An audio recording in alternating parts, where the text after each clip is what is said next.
We love boys.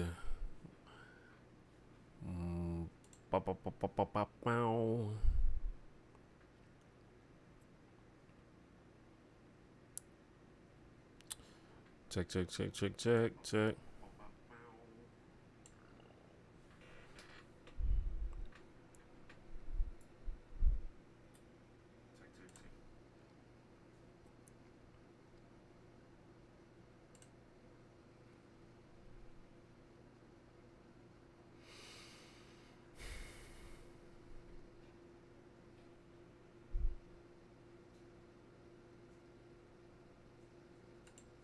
Whoops. Hello. Welcome to the stream.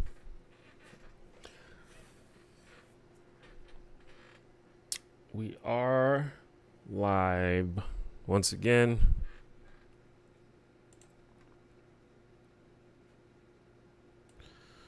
It is December 31st, 2018. It is New Year's Eve. This is the last day of 2018.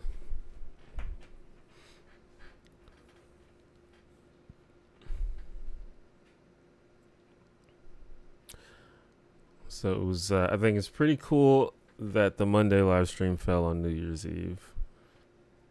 Can have a little New Year's hangout session, I suppose.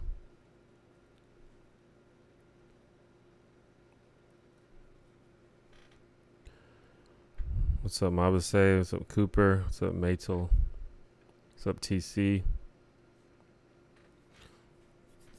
Personally, 2018 was pretty okay for me. There's a lot of weird things that happen, a lot of unexpected things that happen, but also a lot of good things happen for me. And a lot of things, there's a lot of good, like I think my YouTube channel grew a lot in 2018, which is really good. And it continues to the last day because the last video that I made got a really good reception and got a lot of views, so that's good. So even the success continues.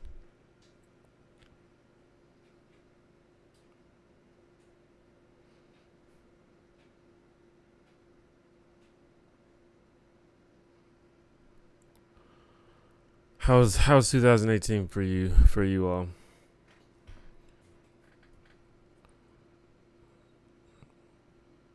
Some people, I've talked to some people that didn't have the best 2018. But I think it was okay for me. And I've got some got some big plans for 2019.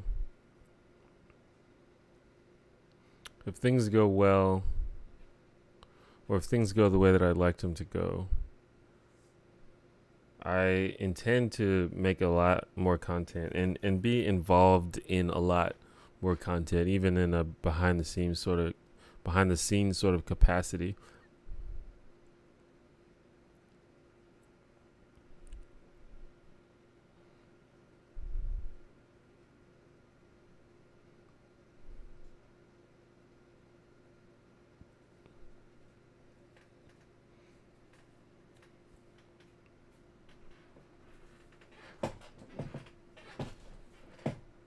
Does anybody have any, how are you guys bringing in the new year? Any plans? You guys gonna watch the ball drop? You gonna hang out with friends? Gonna party? Or maybe you're just gonna sleep? I know some people that fully intend to just sleep. I think that, well, I think most people are off here. I think in America, most people are off on New Year's Day, so I don't think a lot of people have to work tomorrow.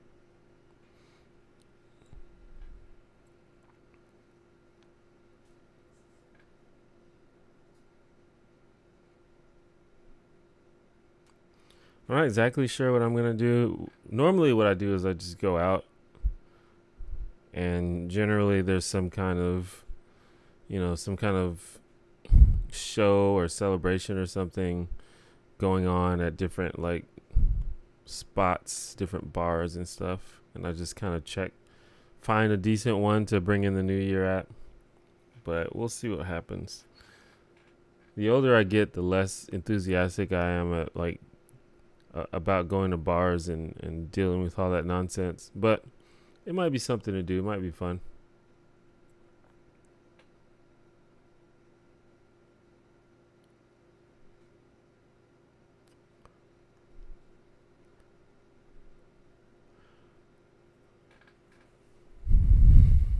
That's cool, Cooper.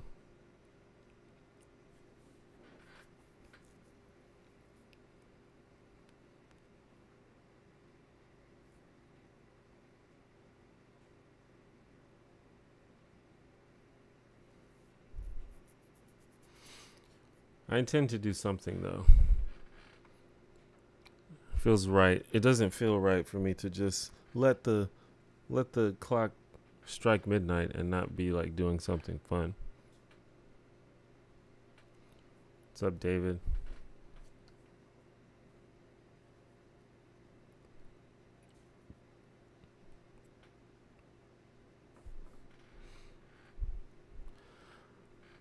I like slept on my neck wrong or something. And now my neck is really stiff. It kind of sucks. I hope it goes away before the day's over. What's up, Caleb? Just found this week and love it so far. I appreciate that. Yeah, I got a lot of new subscribers recently because of my last video did well. T1J. You see Grey Donder might be coming back. He made a post on Twitter out of the blue. Electrolemon, thank you for the 333.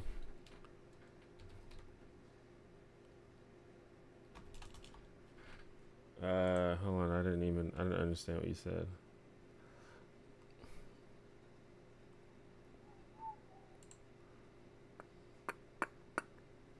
Where's my program? Oh, there it is.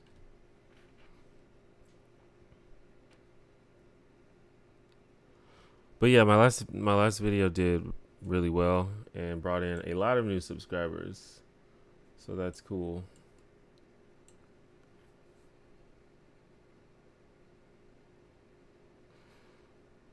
Oh, grade A under A. I didn't see that. I mean, I don't grade A under A. I thought he was kind of funny when I first saw that when he first came out. But I don't know, it's not really my jam. It's just like a dude just like ranting. And I'm not really into that sort of thing anymore.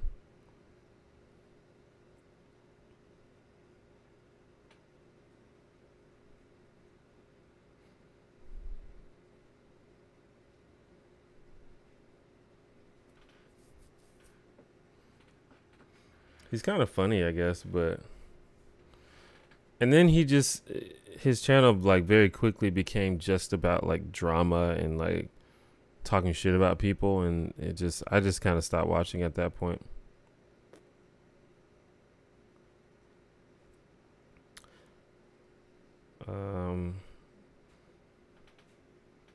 My last video was the Tina Fey video. I finally beat Mario Odyssey. That's cool. I just bought a Switch. I'm probably going to buy that at some point soon. It's my favorite novel. I don't really know. I haven't read that many novels. I much prefer nonfiction to fiction, so I don't know that much about novels. Probably 1984, I guess.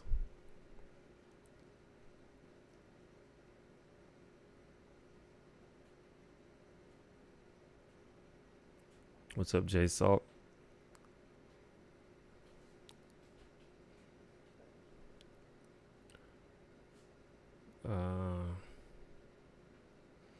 It has turned out very little of his character is actually a character.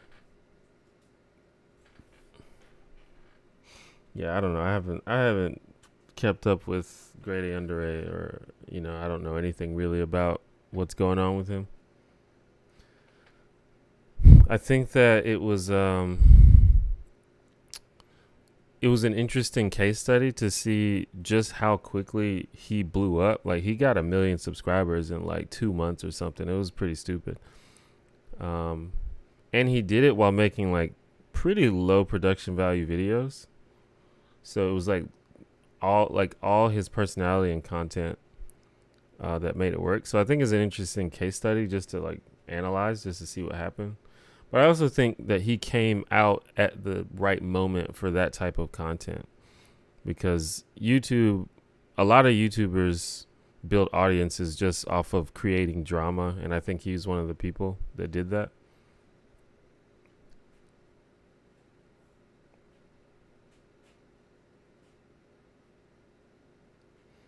Am I still reading the Harry Potter series? I suppose you could say I am. I haven't read it in a while, but I was reading it, and I intend to continue reading at some point in the future. I don't know when. So I guess you could say I'm still reading it very slowly.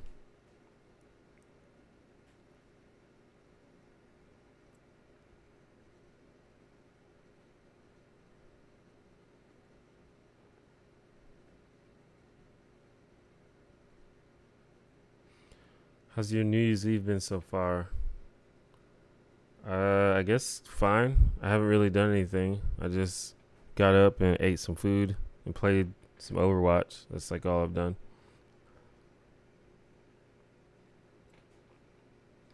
Am I single? Yes.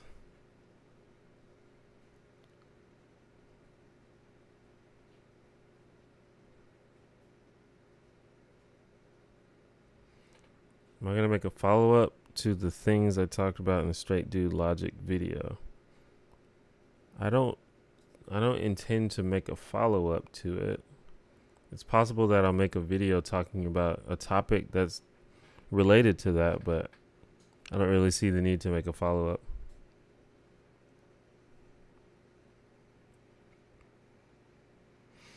I don't really know much about this Louis C.K. thing.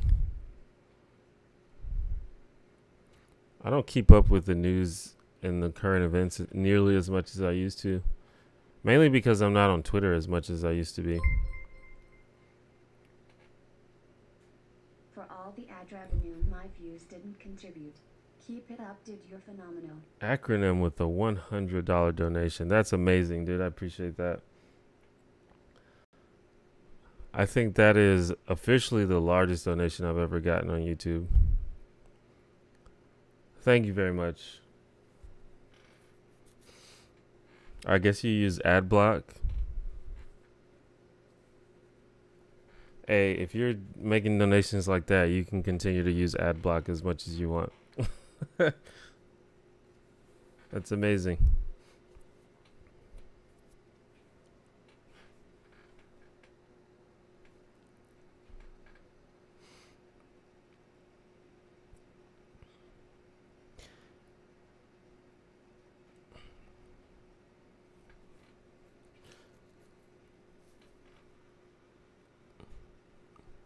That was a great video. I appreciate that, Caleb. JB, found you a month or so ago and really appreciate your perspective. You're vocal about a lot of things that are less in the spotlight. I'm curious how you choose topics to address. I don't know, really. My channel has evolved a lot over time, and I think I'm constantly sort of tweaking exactly what I want my videos to be about. But usually I try to find topics that either I don't think people have really addressed in a specific way, or just one that I think that maybe people have addressed, but I feel like they're missing some of the details or nuance on it, and I want to point it out. But as for like what those topics actually are, I don't know. I just kind of think about it. It's like, does that fit? Does that really fit the channel? I don't know.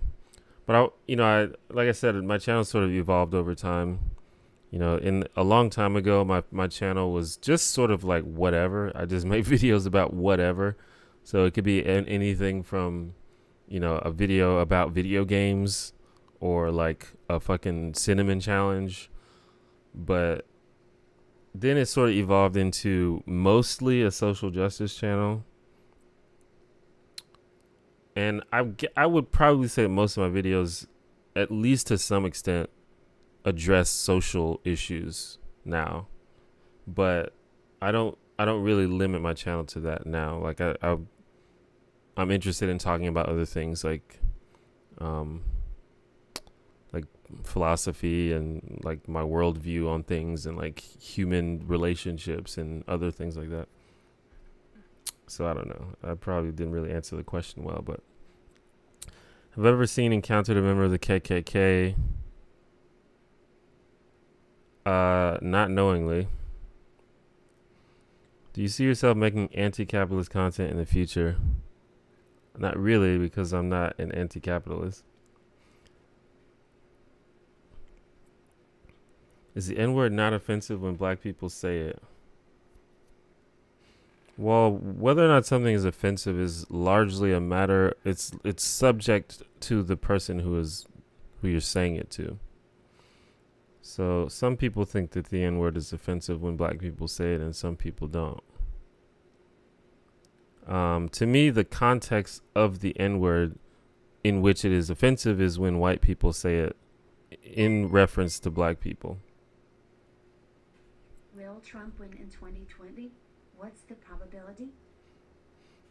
Thank you, Electromain, for 333. I basically don't comment on whether or not Trump is going to win because I have no idea whatsoever. Because if you would have asked me if he would have won in 2016, I would have said, of course not. So, what do I know?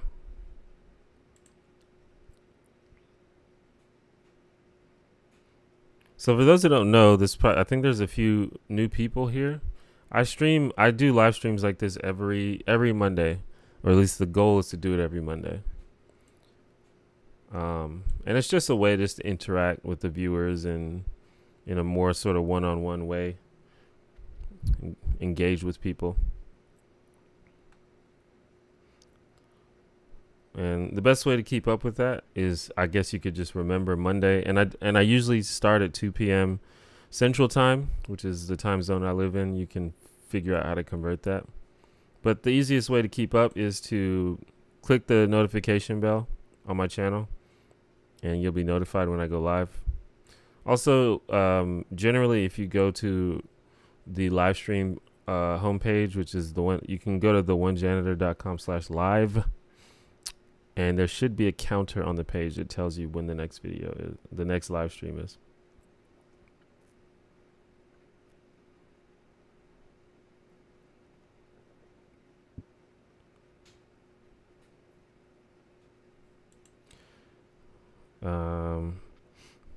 So maybe now that the stream is getting more popular, or the lives, I might have to mod more people.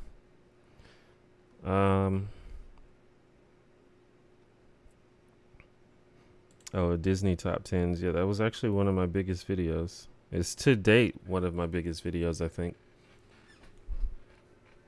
Top 10 Disney villain deaths, I think, still has like 300K views or something.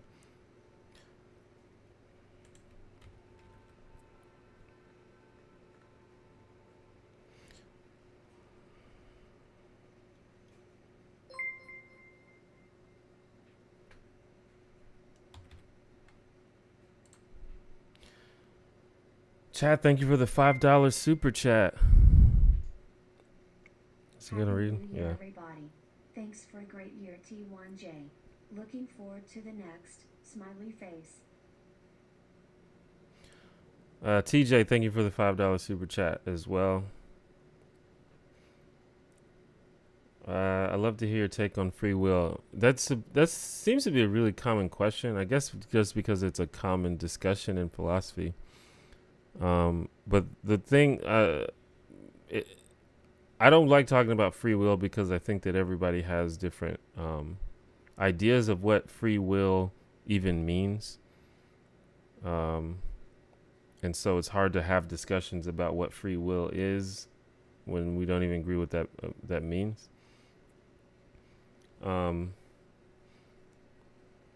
The idea that, like, if someone argues that all of our choices and all of our decisions are made based on things that happened before them, I feel like that's trivially the case. Obviously that's true.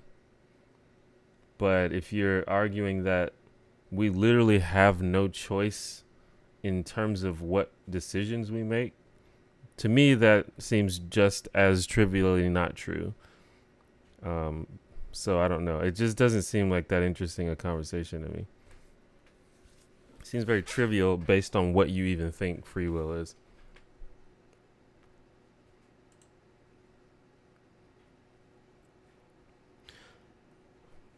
Yeah, I might need more mods, but I generally mod people that are frequent the stream, and that I like trust to not abuse their power. So I would have to like get to know you before I mod you.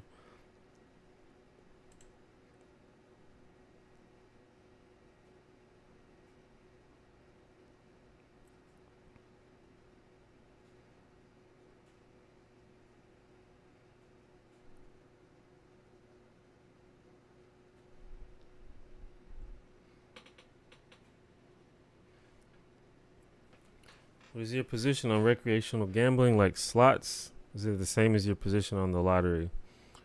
In general, no, it's not the same. But it depends on the situation. I don't think that, like casinos, for example, I don't think casinos are specifically targeted to exploit the poor, like the lottery is. But in some situations, they might be. And for example, a lot of states have slot machines and video gambling machines in like gas stations in poor neighborhoods. So it's like basically the same as the lottery. So it depends on the context of what you're talking about.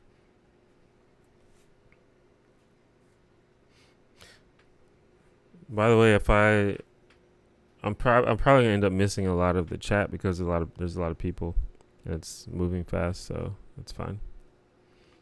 You can try asking again if you just absolutely must have your question answered, but I tend to miss them.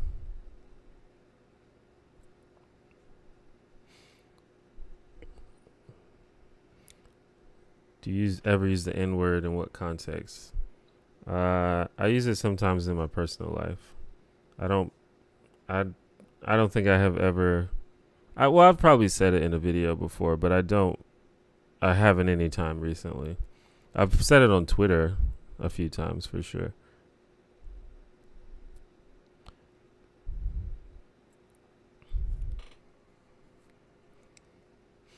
Thanks for helping me get out of my anti-SJW phase this year. Keep fighting the good fight. That's awesome. Thanks for watching my stuff.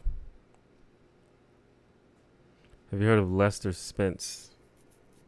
I don't think so.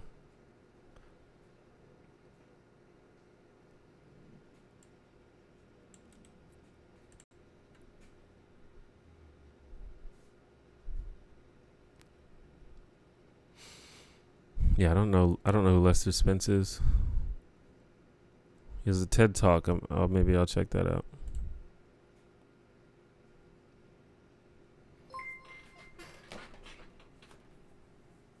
It takes a lot of courage to move the conversation forward publicly. Keep up the great work. Thank you, JB, for the $10.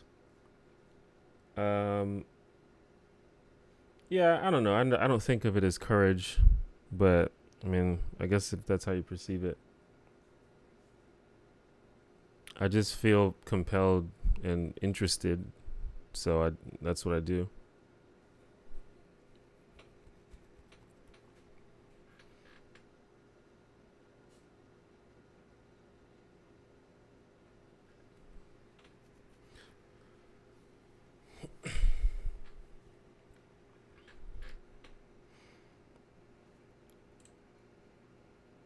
find it mildly amusing, but also kind of disconcerting that black people always get asked about the N-word.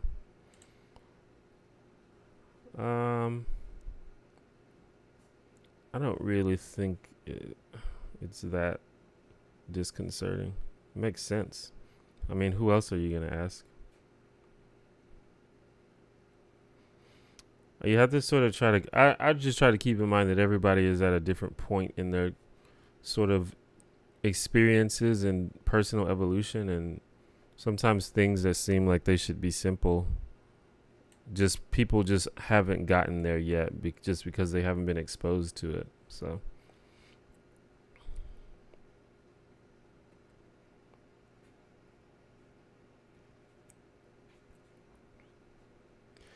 heard of the podcast Seeing White? Nope.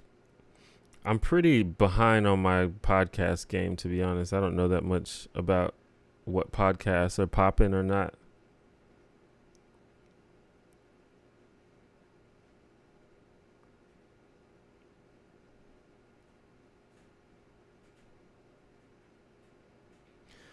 What's your take on how white kids get taught about the N-word through stuff like Huck Finn? To me, it makes a lot of people really not get the real context of it.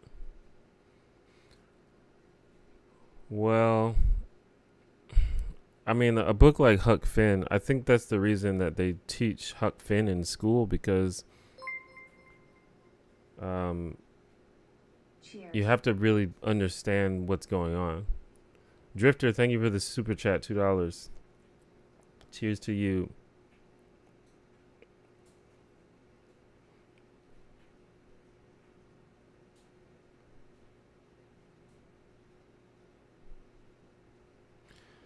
I've never seen Bird Box or The Happening. All I know is that everybody on my Facebook timeline was talking about the Bird Box. Like, literally for a day, my entire timeline was Bird Box. And I was like, what is going on right now? I think the problem is when white people are looking to black people for some sort of loophole in which they can say the N-word. I agree. I think that that is a thing. And if it seems clear to me that someone is basically asking for permission to use the N-word, then I don't really entertain that, because it's like, you know, like, it's not a thing that I'm really losing sleep over, but I mean, you need to sort of reassess what the whole, like, what are you doing? Why do you even want to say it so bad? Like, I don't even understand why you would want to say it. Like, could I conceive of some extreme hypothetical in which it would be okay for white people to say the N-word? Probably, but I don't understand why you need to say it so bad.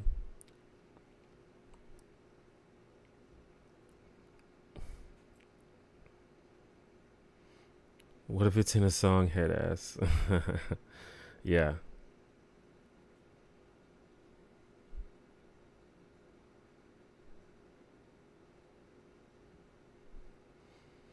It's like, to me, it just kind of depends on your priorities in life. Like, for example, my brother doesn't swear. Like, he doesn't use cuss words. And that's just a choice that he's made in life.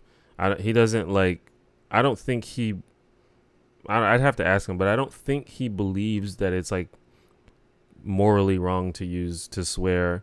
And he doesn't judge other people for doing it, but he's chosen that he doesn't want to do it. So, but he doesn't, like, look for excuses to do it. He just doesn't do it because he's made it a priority in his life. And he watches movies that have cuss words. He listens to music that has cuss words, but he doesn't say it. Even if he's singing the song, he skips the cuss word. That's just what he does. So I feel like it depends on what you have made a priority in your life.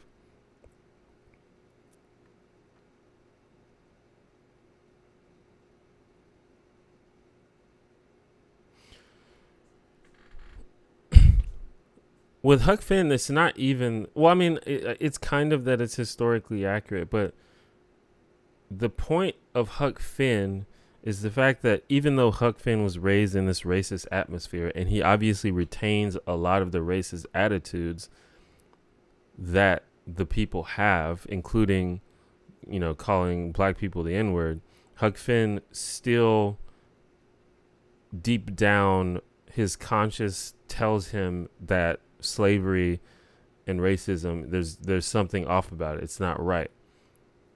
And so that juxtaposition, I think, is the whole point of Huck Finn's interactions with Jim.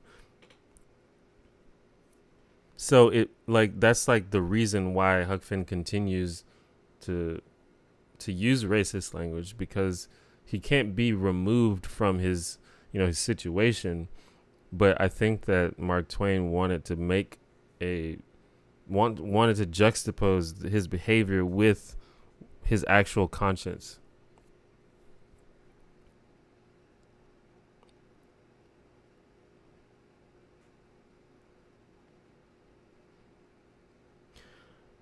Yeah, I mean, I'm not the first person to say this, but I just think that white people, especially white men, are just completely uncomfortable with being told that they are not allowed to do things. And I think it's an experience that a lot of people who aren't white men don't really identify with, because we constantly get told we can't do things all the time, and we constantly are prevented from doing things that we want to do all the time.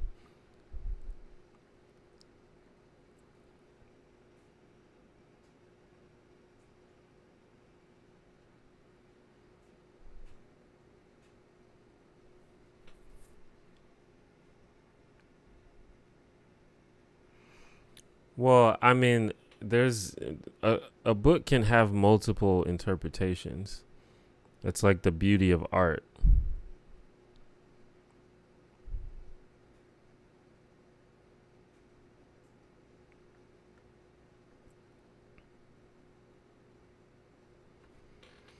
Do you think you can figure out things like racism or slavery are wrong without being taught it? I mean, you can. I don't know if everybody can, but I think that, like I said, I think that is one of the arguments of Huck Finn, is that you can, because Huck Finn does.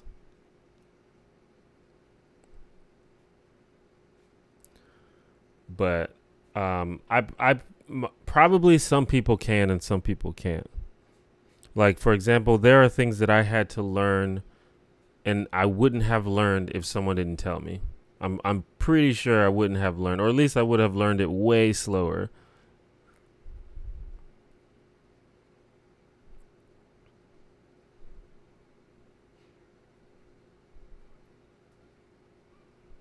Like for example, my attitudes towards trans people would probably be way, way more behind if I didn't just literally witness and be taught things by the LGBT community about trans people.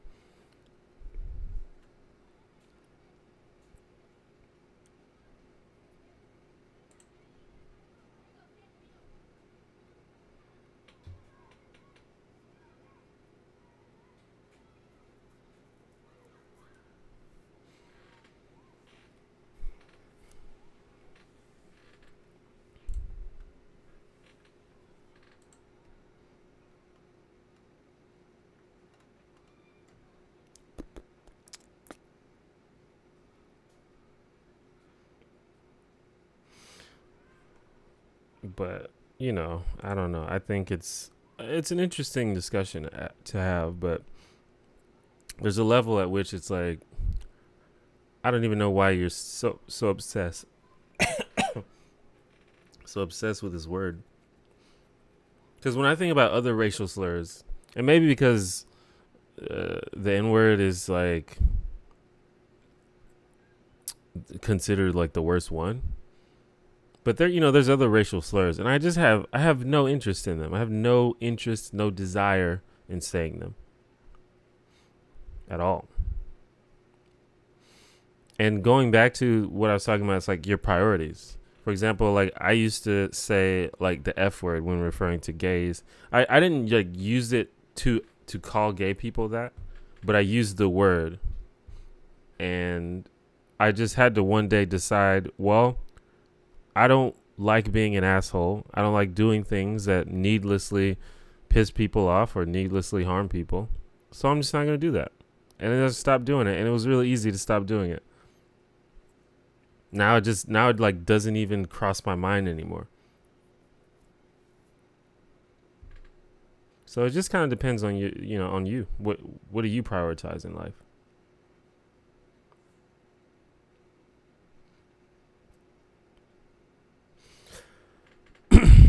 Crazy Jerry, when I was growing up, queer was a slur, or at least it was a negative term.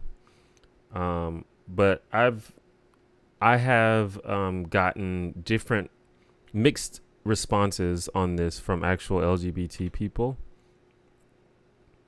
Some of them say that it's kind of awkward when people who are not LGBTQ use the word queer. But some people think it's fine.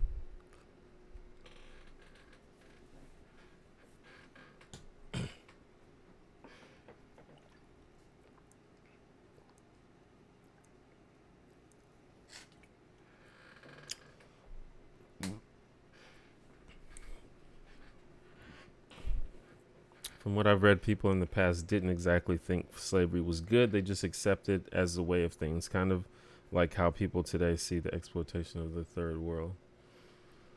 Yeah, I mean, for sure. I mean, there were people, there were abolitionists from day one. There were people fighting against slavery from day one. So there were people for sure.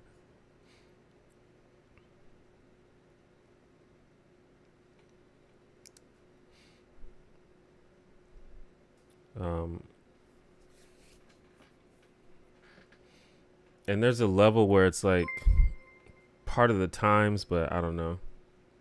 Here's a little more so you can have a couple on me tonight. Thanks for being a sane, mature voice among all the crazy reactionaries on YouTube. Thank you so much for the $20, Chad.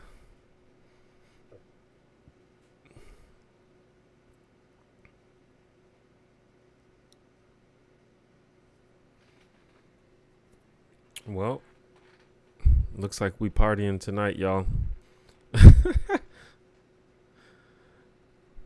Because I was actually like I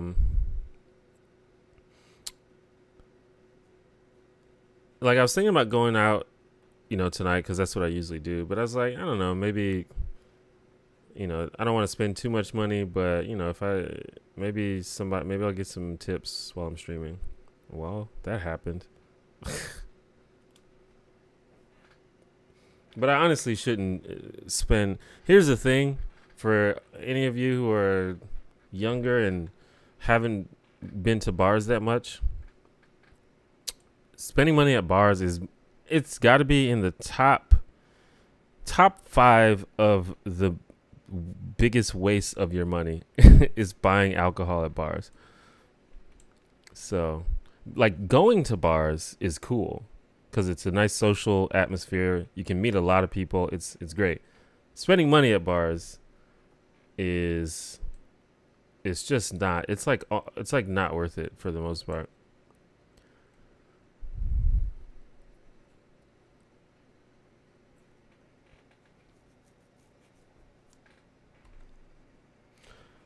All right, Crazy Jerry, thanks for coming to the stream. Here's to 2019 not being a shit show. I agree.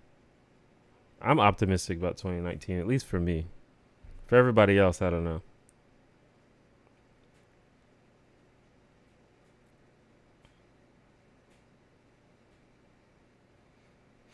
I think that empathy is an inherent trait, or at least I think empathy is something that humans have evolved. And I feel like it's hard.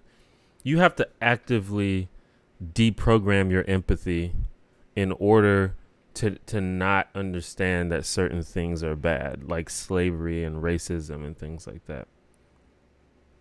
And, but I also think that your empathy can be deprogrammed. And I think it has happened to many groups of people throughout history, and probably to this day. I mean, well, definitely to this day.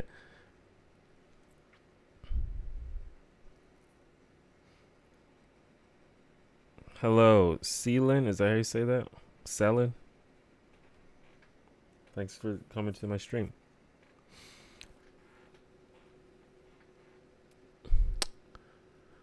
I mean, if you think of bars as paying for the social aspect, then I guess it's not a scam, but it's just very expensive.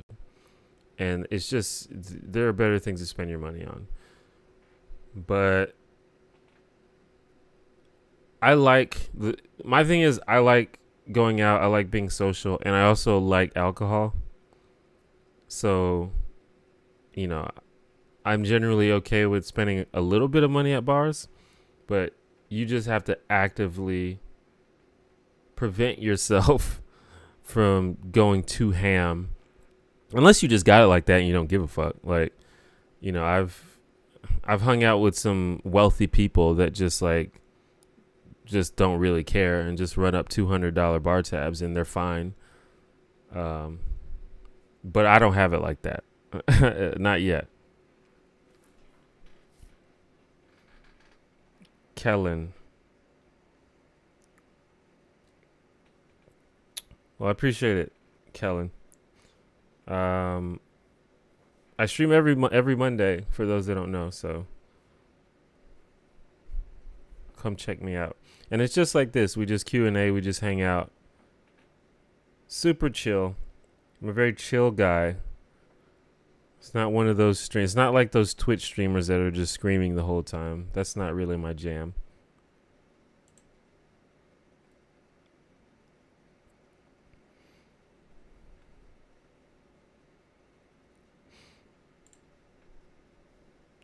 Whether or not empathy exists because it makes us feel good, I don't know. But the point is, it's there. I don't think that self-interest will always beat out empathy. But I think you just will naturally, like, you should naturally cringe at certain things without even thinking about it. Or at least that's my theory.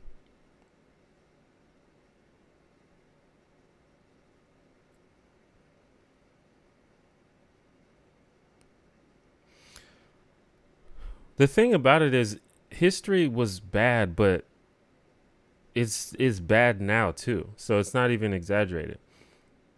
It's not really that much of an exaggeration. Like, it's easy to think, like, I would say that the world has gotten better over time to some extent, but it's easy to think, oh man, they were like just wild back in the day. But if you think about the shit that happens now, a lot of it is just as bad. Or even just very recently, like very, very recently, people used to show up to parks to watch lynchings, you know? That was like less than 100 years ago. So, you know, we can think back to ancient history and pretend that that was when everything was crazy. But, you know, humans gonna human, and that's probably never gonna stop. And I would say that there are certain things that we take for granted that are on the same level of immoral and terrible. Like, I think it's immoral that, you know, some people in America have to choose between dying and going bankrupt because they can't afford, you know, their medicine. To me, that's like on the same level.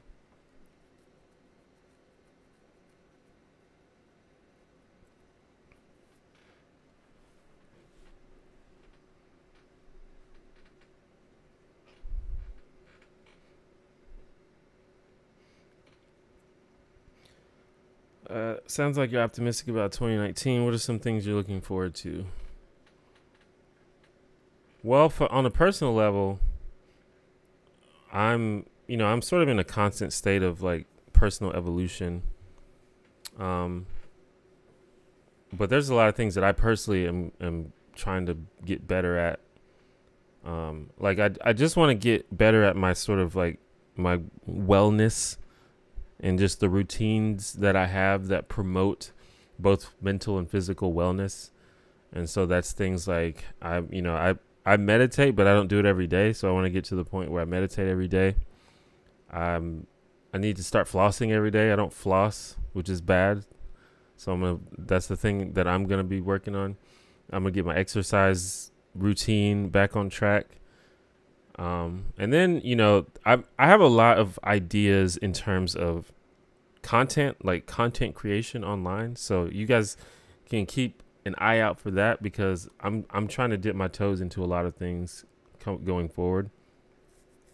And like right now I'm living with my two brothers, and they're both involved in online media in one way or another. And I think we're all going to put our heads together and maybe even like form like a, you know, a little media company type thing, or at least like the beginning stages of one, and see if we can get some things going. But so y'all can just keep an eye out for that. We'll see how that goes.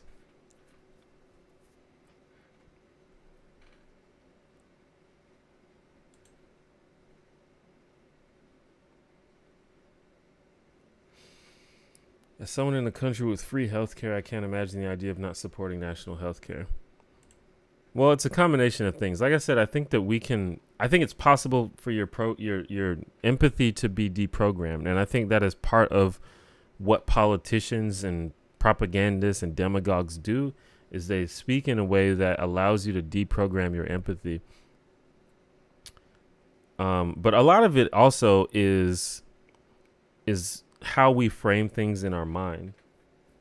Like, I don't believe that any American, any like just regular American, there are some people that are just like borderline evil, but most people, I don't think anybody does not believe that healthcare is a right.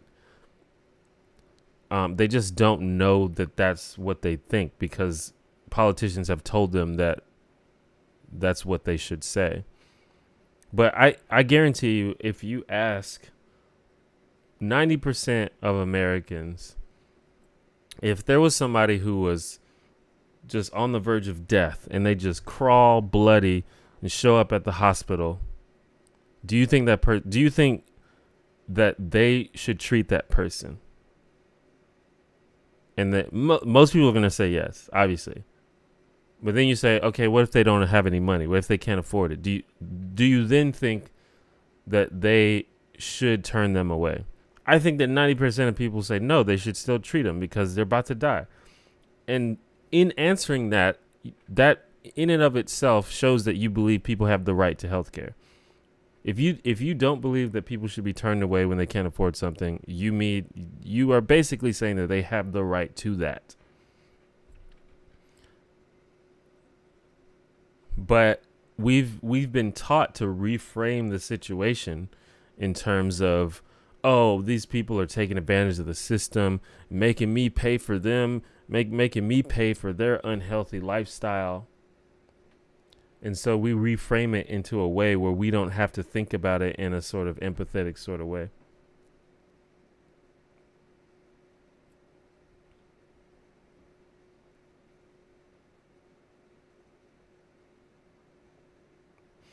Yeah, I think there are certain things, John, that you should cringe at naturally.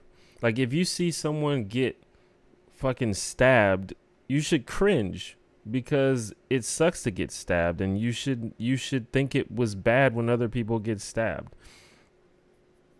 And I think that applies to more abstract things too, like someone not being able to afford healthcare, or someone being too poor to put food on their table. You should cringe at that because it sucks, and you shouldn't want that for other people.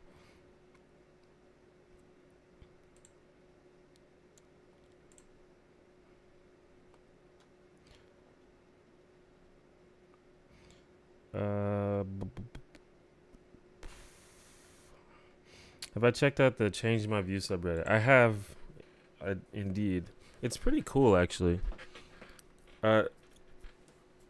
Sometimes you actually see, I think it's actually pretty educational sometimes just to see other people's arguments. But I've also seen in that subreddit sometimes where people just kind of go there just like, I don't know, just to like grandstand about their opinion and just argue with people, and they really have no intention of actually changing their view. I've seen that there too, which is unfortunate.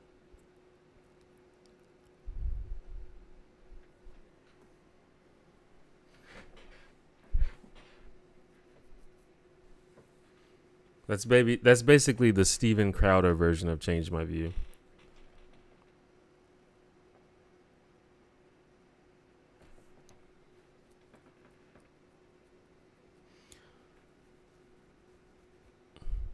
Yeah, even the way universal healthcare is worded results in different approval rate. Yeah, and that's to some extent that's politics. I get that, and that's why I think we as a society have to get more informed about what is going on and what these people are saying.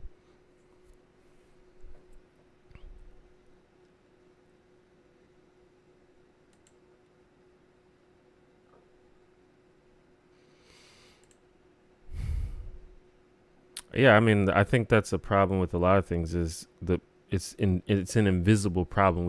If we don't experience it directly, we don't take it seriously, and that's how we're convinced to say like immoral things like healthcare is not a right. It's easy to say that something is not a right when you can get it, when you have it.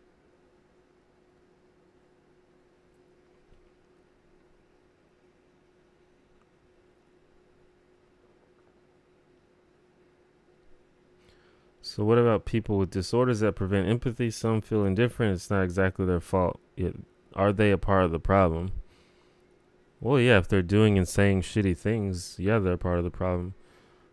I don't know if this is a hot take or not, but I don't think that a mental disorder or a mental illness excuses shitty behavior.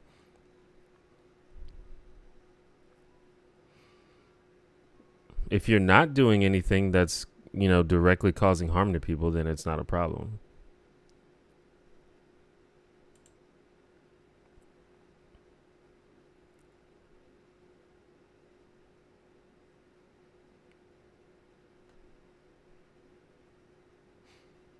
I'm not saying that you don't take into context the situation, but I don't think you just get a pass. Especially if you are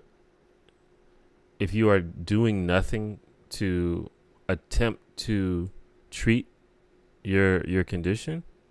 Like if you're not doing therapy, if you're not doing any kind of wellness exercises, if you're not taking any kind of medicine,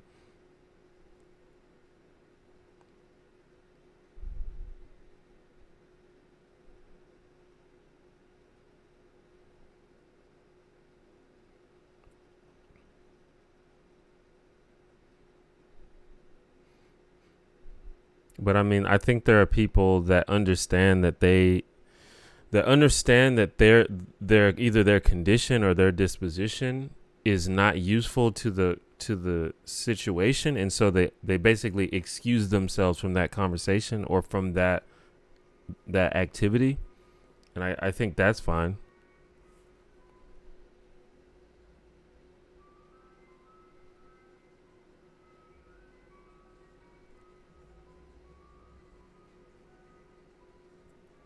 I don't really care like how a person feels or how you are, as long as what you're doing is not harming other people. If your indifference leads to harm of other people, then it's a problem.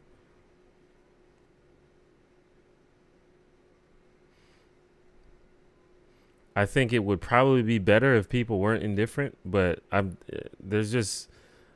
don't have time to focus energy on all that. Like at the end of the day, just don't bother anybody, and then I'm good with it.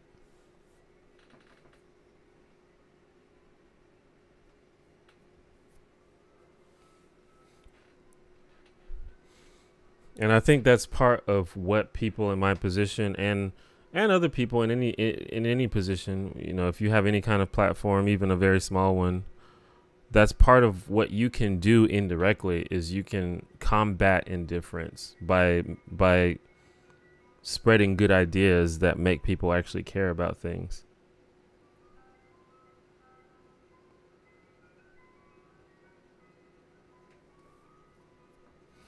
But that's not really talking about like people with actual mental illnesses and stuff like that. I'm not an expert on that, so I try not to talk about it too much. But I do know that I don't think it excuses bad behavior.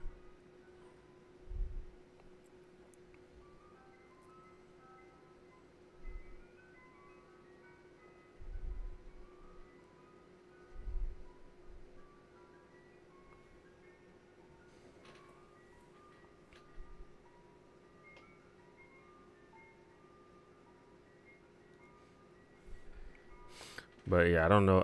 I don't really know enough about it to really say. Happy New Year, Gay Bren, from a new person to chat. Awesome. Happy New Year to you.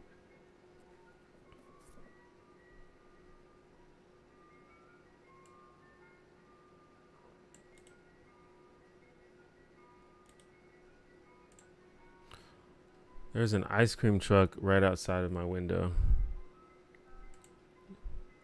Is the microphone picking that up? It may not be since it's facing the other way.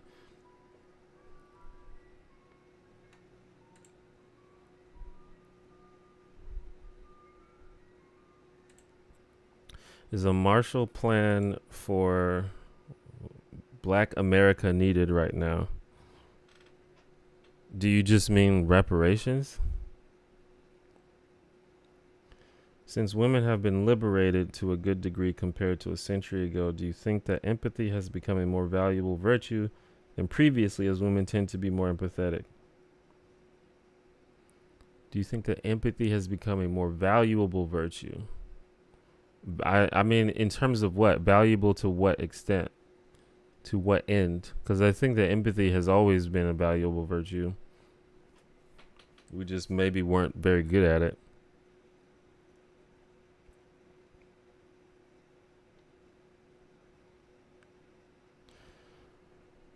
AC, welcome to the chat. My Christmas was fine. It was good. I just hung out with family, ate some food, and that was pretty much it. But it was pretty chill. It was awesome.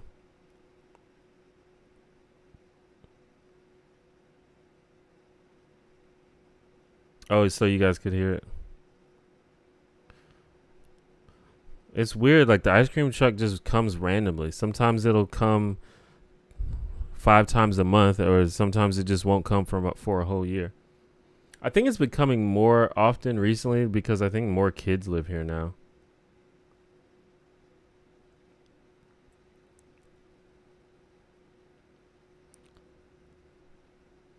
Not necessarily reparations, kind of like a new deal for blacks. I guess it would just depend on what that entailed. I would have to see the specifics of it. But obviously, I mean, as long as there is systemic racism in like every institution in America, then something needs to be done. Obviously, you can't just leave it be.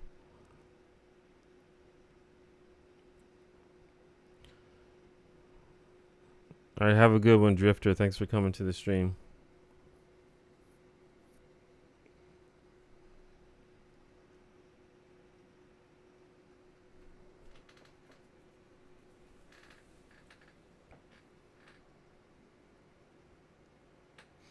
This meaning society placing it as a more important virtue to possess.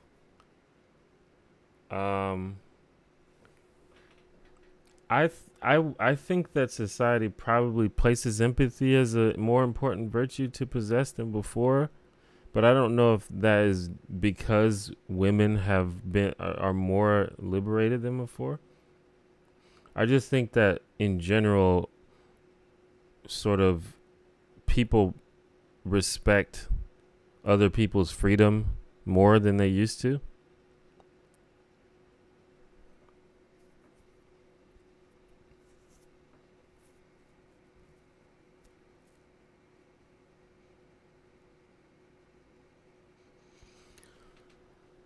Involving LGBTQ plus individuals, do you think was something worth getting into scientifically? People often say there's no scientific basis. So should money and time be spent on us? Well, money and time is already being spent on it. That's the thing. A lot of people talk about science, but they have no idea what they're talking about. And people say that there's no scientific basis, but they say that without having ever researched it, because for a lot of those things, there is scientific basis.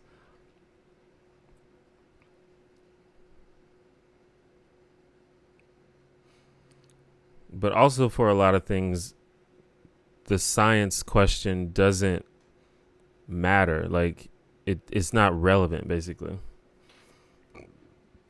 Like, especially when you're talking about like personal identity and things like that.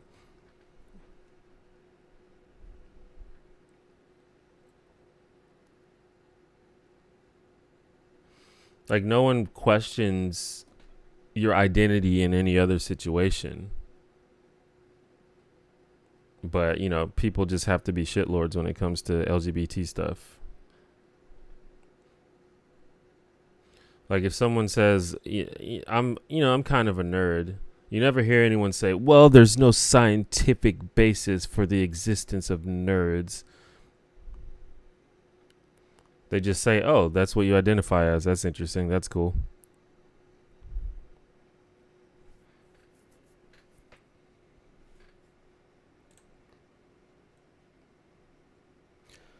I think the Native American reparations are what the reparation conversation should be focused on.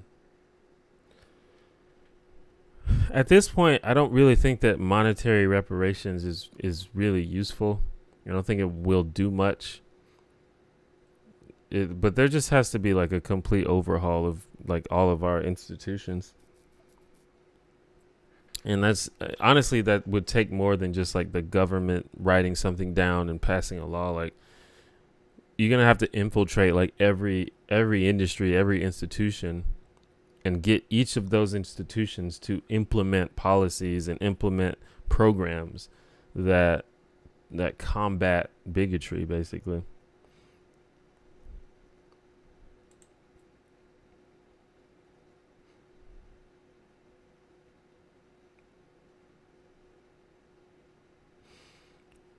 Do you think things would be better for LGBTQ people if Christianity had never taken over the Western world? Probably, but I don't know. Because I think that a lot of people use Christianity as a scapegoat for their own bigotry. So it's easy to imagine that people would still have been bigoted against LGBTQ people, even if Christianity wasn't a thing. But it's definitely the case that people use Christianity to oppress LGBTQ people and have used it and continue to use it. So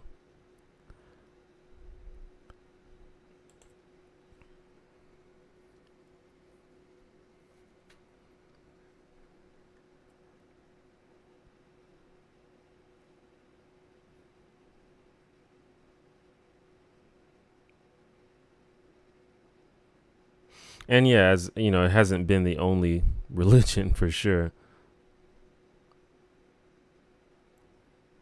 It hasn't been the only religion to do that, to oppress them.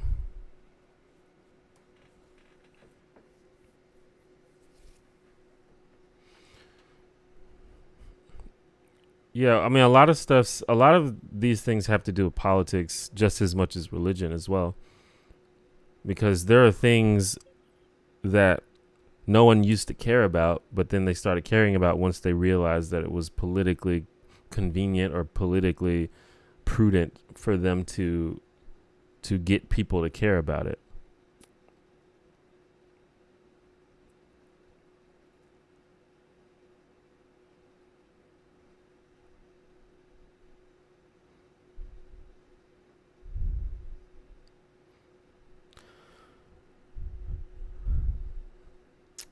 I don't think Christianity is inherently anti-LGBTQ. I just think it's the way it has been practiced.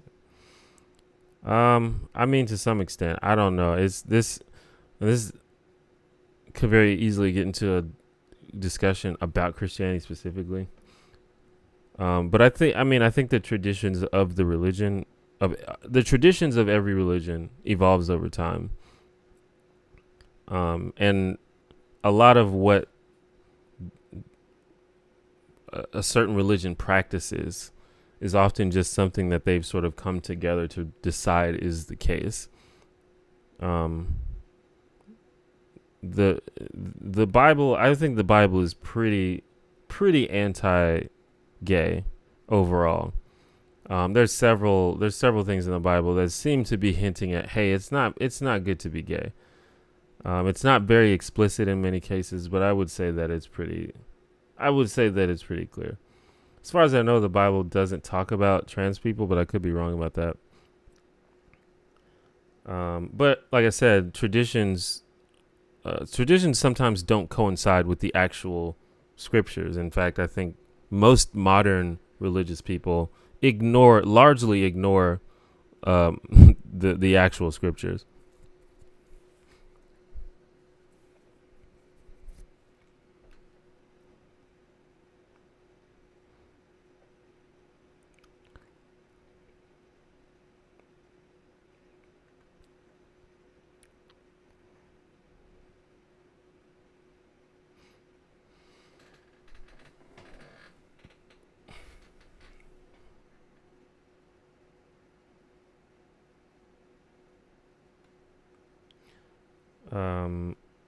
Resolution to the new year.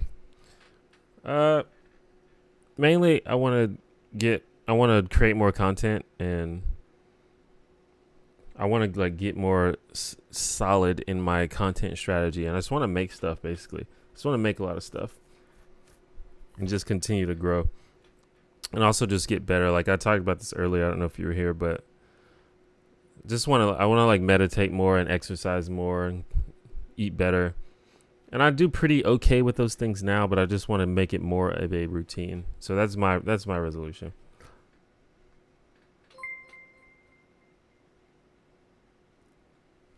T1J, I'm out, bro. Happy New Year to you or yours. I appreciate you, and I'm grateful I get the opportunity to be a patron. Holla at your boy when you see him the streets. All right, Electro Low Man, thank you for the 690. I appreciate it as always. Have a good one. Thanks for coming to the stream. Happy New Year to you.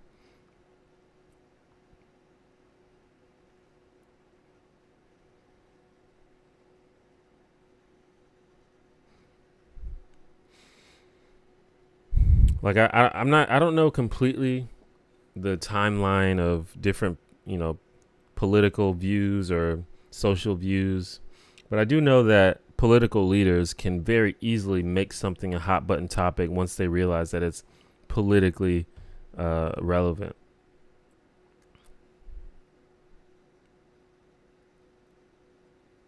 And you see it even to this day. Like, no one gave a shit about building a wall. Well, that's not really true, but people didn't care that much about building a wall and immigration and stuff like that until political leaders started making it a big issue. Like 10 years ago, if you ask people what their biggest issue or the thing that's most important in the country, not many people probably would have said immigration. Maybe some of them, but not many. But now a lot of them would, because the political leaders have made it a big issue. So it is easy for me to imagine that the same thing could have happened with LGBT stuff, a long time ago.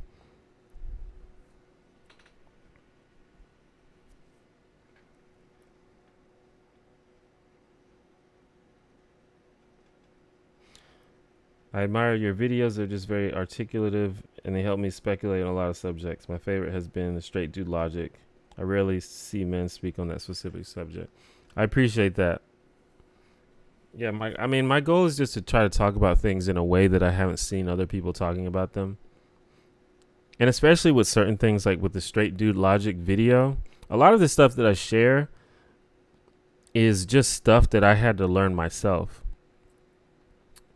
And that's why I never really appreciate a lot of this sort of moral grandstanding that a lot of people do, especially people on the left. There's a lot of like moral righteousness, but I never want to come at it like this, because it's stuff that I very recently had to learn, or relatively recently, like in my adult life, I had to learn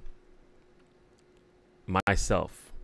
So a lot of times I'm just saying, hey, this is something I learned. Maybe you can learn from it too. And especially when it comes to stuff about, being a man and associating with women and things like that.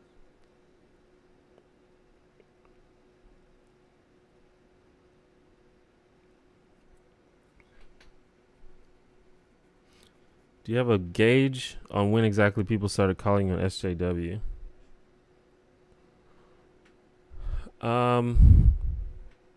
Well, I mean, when SJW started becoming like a common thing, I think that they used to just call everybody that, just regardless of what their actual views are. So I don't know.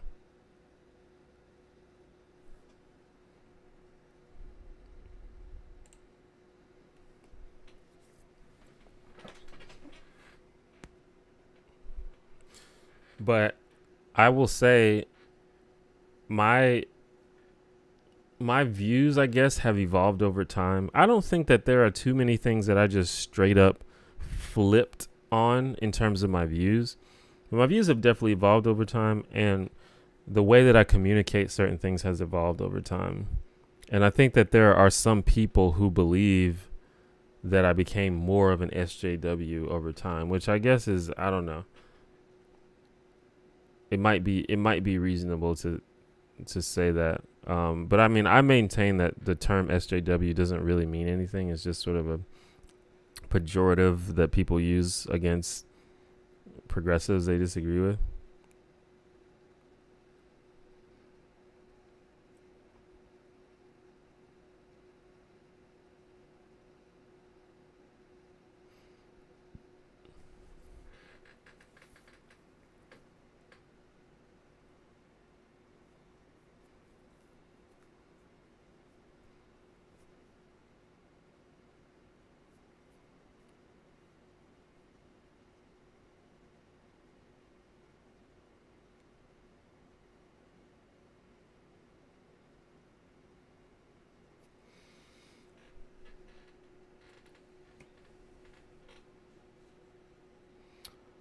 One of the things I really appreciate is when people talk about changing. No one's born perfect, and it's great to let others know they aren't bad for starting out somewhere.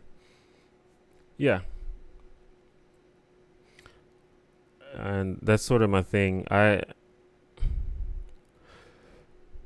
The thing that gets to me is when people sort of come at you with,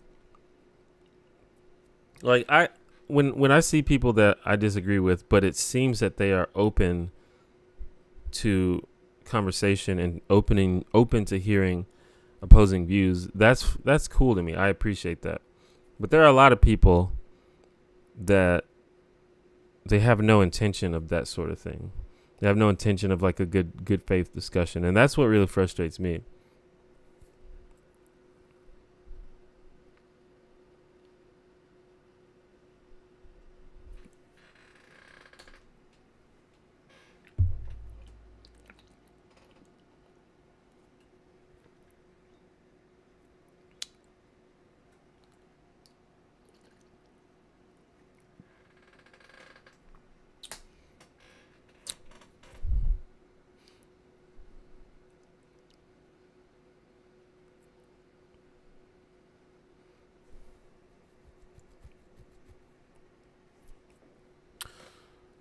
But and that's another thing I've had to learn is learning to just be more patient with people. And that's one of the reasons why I had to stop going on Twitter so much. Because Twitter, it's really hard to be patient with people on Twitter. So I like stopped going to Twitter. I only go to Twitter a couple of days a week now. I literally set up my browser to block me from going to Twitter.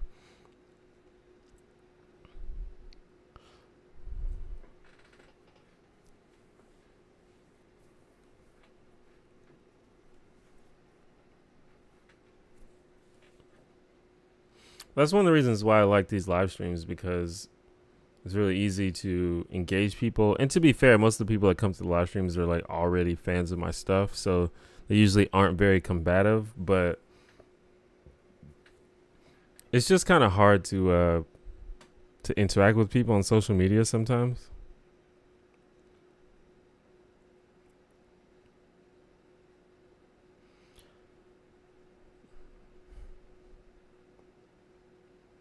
How do you feel about Liz Warren making her presidential bid today? I mean, that's cool. I'm going to have to really like pay attention to her actual policy positions. Like at this point, I don't know if I can support someone who isn't, actually progressive, a person, like if like obviously I'll take anyone over Trump at this point, probably. But I don't know if I can support someone who's like not actually trying to change this shit up, you know. So I'm gonna be paying attention to what her policy proposals actually are.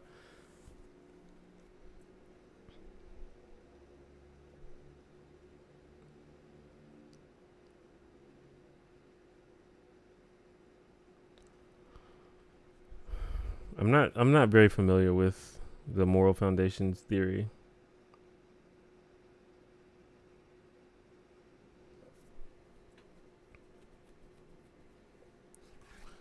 To be fair, I think a lot of people are, probably most people are very, very resistant to admitting that they are wrong about something. I think it requires a lot of sort of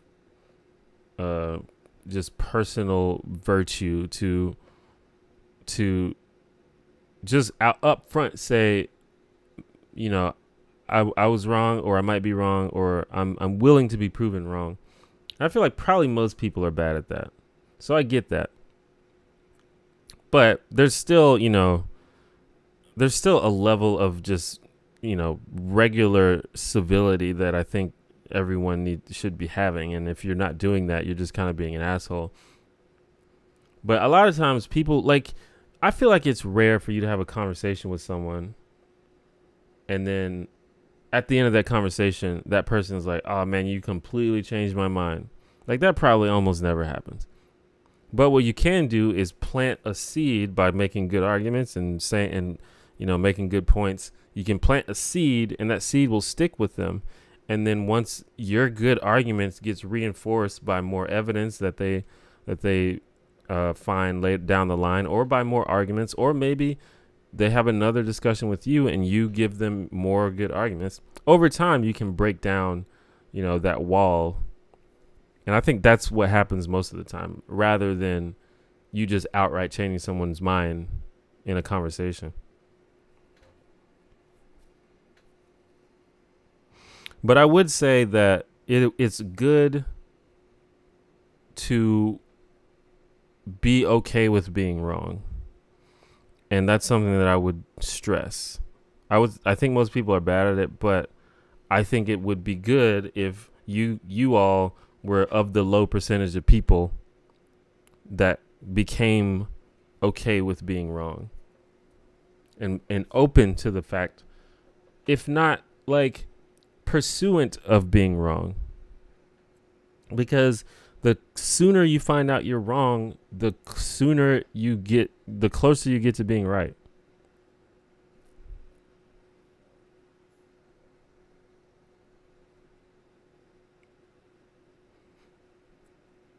That's why science is so cool. And that's why I love science, because in science, everything has to be falsifiable. There has to be a way to prove the thing wrong. Before you can take any scientific claim seriously, there has to be a way for you to prove it wrong.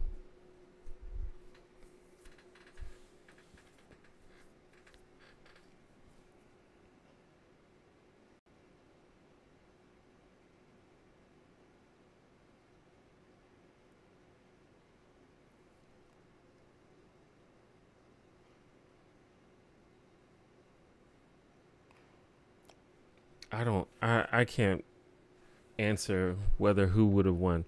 Like I said, Trump has defied all logic and everything that makes sense to me about politics. So I can't make any reasonable deductions about what would have happened. I think I'm still not entirely convinced that we're not living in a just bizarro world in an extra dimension.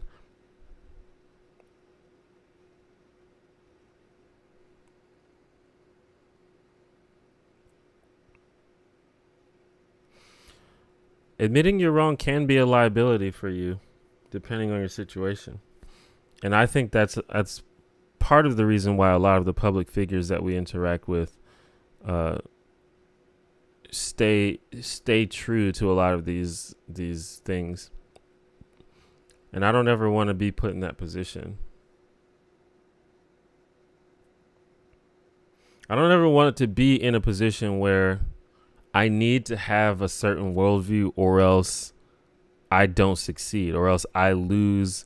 I lose followers, and that'll happen. It's happened before. Like, as I sort of became more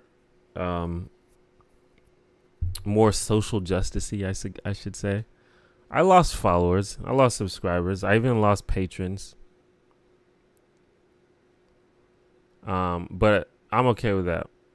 And what has worked out for me is being true to, myself and my evolving views has worked out for me. And it seems like kind of a cliche and a platitude, like stay true to yourself and you'll succeed in the end. I mean, maybe, but it seems to be working out for me. But who knows? As I evolve, maybe I will, it'll still remain a liability. But I think that I'm in a unique position as a content creator where my viewers don't necessarily expect to agree with everything I say. And I think that that's a really good position to be in, because I think a lot of people are not in that position. I think that some people, their viewers expect to agree with everything that the person says. And if they don't agree, then that really is shocking to them. And a lot of people can't deal with that.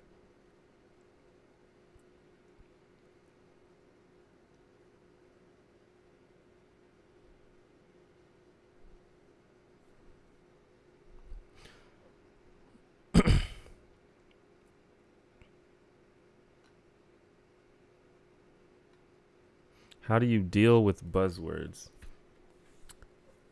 How do you deal with them? I mean, like, I feel like I need a more specific question. Like, in what context?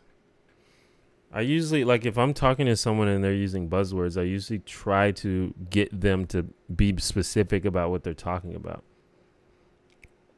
And if they have no intention of doing that, then I just leave. I'm not interested.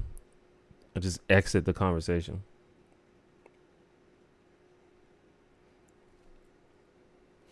Do you think Sam Harris was pushed into his reactionary position because of people attacking him, or because he's just emotionally unintelligent? I don't know. I think sometimes you can be, sometimes when you are attacked, it causes you to reinforce your views, and it causes you to be less thoughtful about the fact that you might be wrong. I don't know. With someone like Sam Harris, I think there's multiple answers to the question.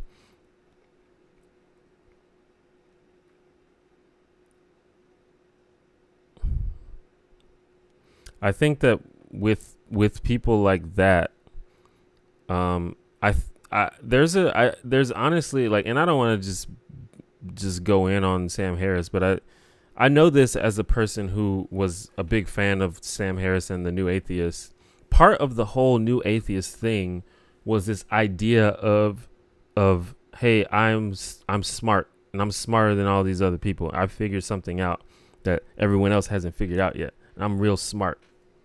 So whenever, and I've said this before, but whenever you have a whole movement or community based on being better than other people, or being smarter, having better taste, etc., that's always a recipe for disaster. But when that is the basis of your community, and you are confronted with the idea that, hey, maybe you're not so smart about certain things, you're going to resist that 100%.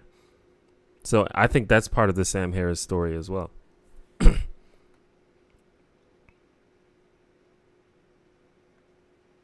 Which is why nerd culture is a huge cesspool. Exactly.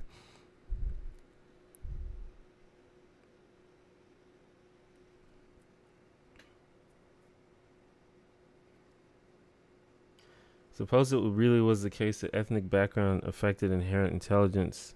Would you be comfortable accepting that as a truth? Would you be comfortable? I don't know. I mean, I guess you'd have to be comfortable if it was true.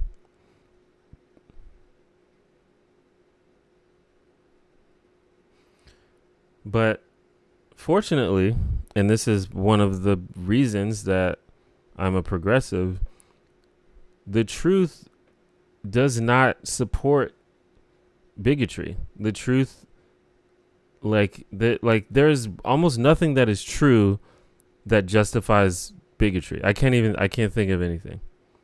And that's good. I think that works out in my favor.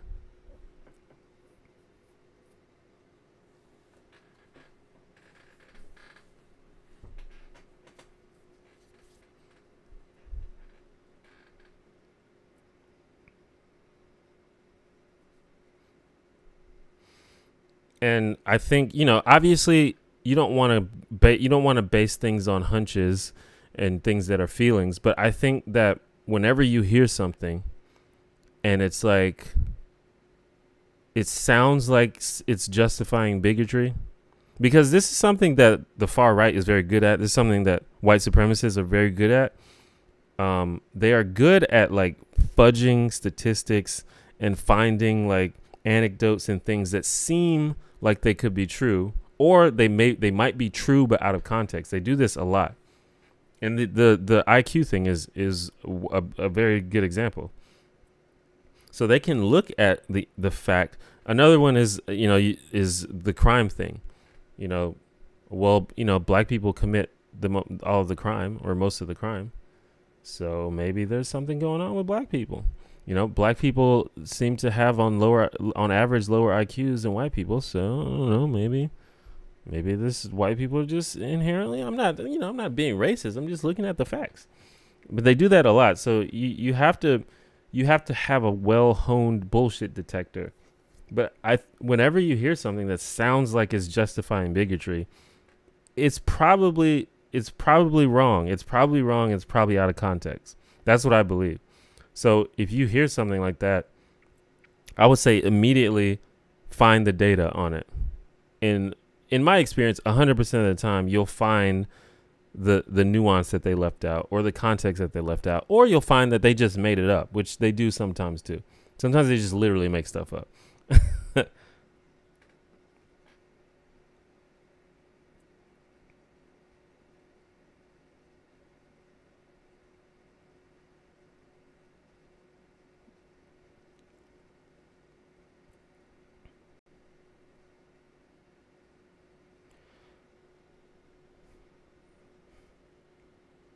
How do you feel about people associating the existence of diverse groups in media as an agenda, as if they cannot exist without a purpose?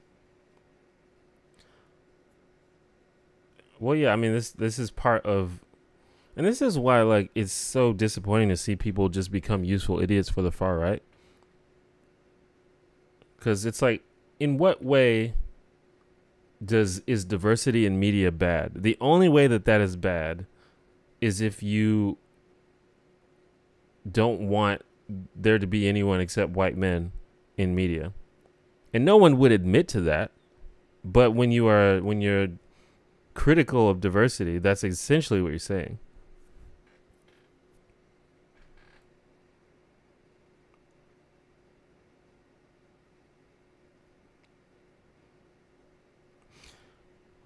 Yeah, the fact that Trump has picked 2 and possibly will pick 3 Supreme Court justices is a huge deal, very huge deal. And we're pretty much screwed when it comes. Like, the only thing that we can do is somehow pass a law that limits the terms of Supreme Court justice, but that's probably not going to happen. So, did you know accents are even higher in heritability than IQ? I did not know that.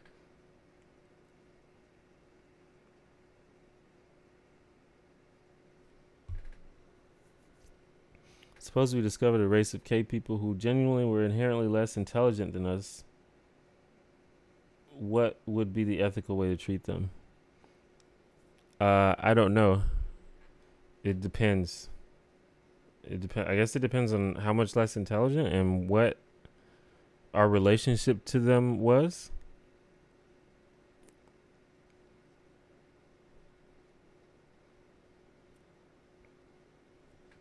Like, if they're humans, I think that we have the same empathetic duty to them as we would to any other human. But if they're on the level of, another animal, then I don't know if I think that we do have the same empathetic duty.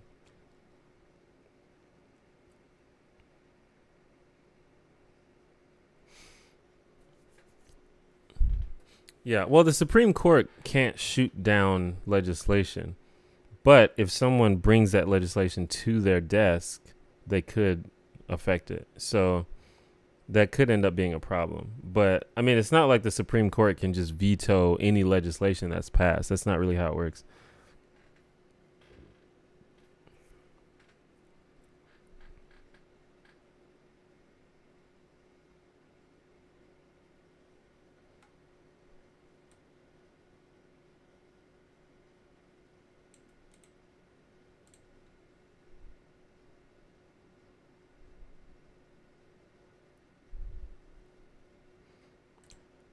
I don't know what, like early hominids is very general. That includes things that are humans and things that aren't humans.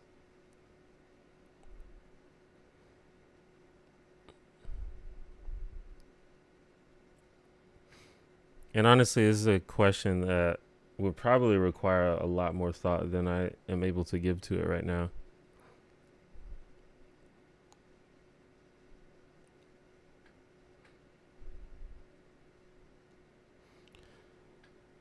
In general, I think that ethics are reliant upon like basically the implied social contract between humans.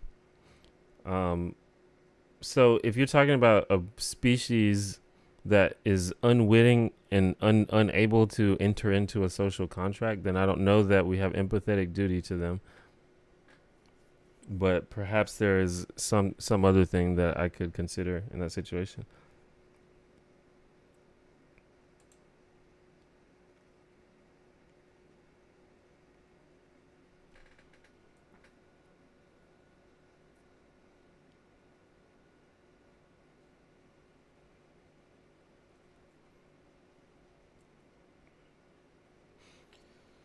Do you think in the ideal world there would be sovereign states under separate government or one government or a mix? I'd probably either one could work. You just have to do it right. I like the idea of different sovereign states because different states could try different things, and the things that work could be adopted by the other states. But we've also seen how that could be a problem. Just the inherent conflict between sovereign states.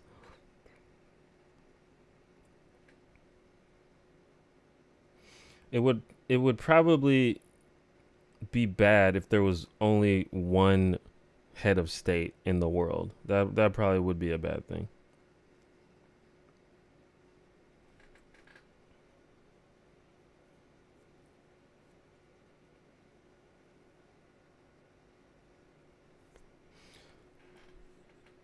The Supreme Court could declare a piece of legislation unconstitutional, but they can't just do it of their own volition. That's not how the Supreme Court works. Someone has to bring it to them. So someone would have to sue, or someone would have to bring, this legislation to the court. They can't just step in and say, "Hey, no, you can't do that." That's, as far as I know, correct me if I'm wrong, but I don't think that's how federal courts work.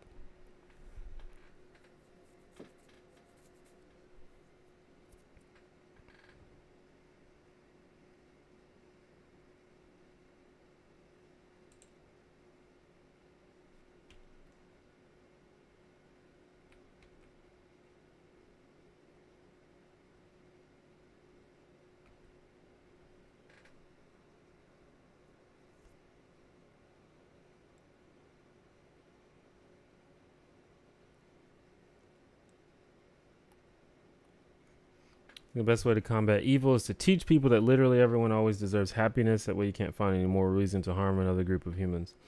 Yeah, but I mean, good luck convincing people of that.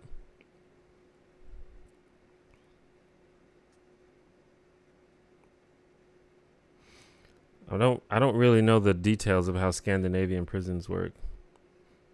But I know that prisons in America are really bad. just almost from top to bottom.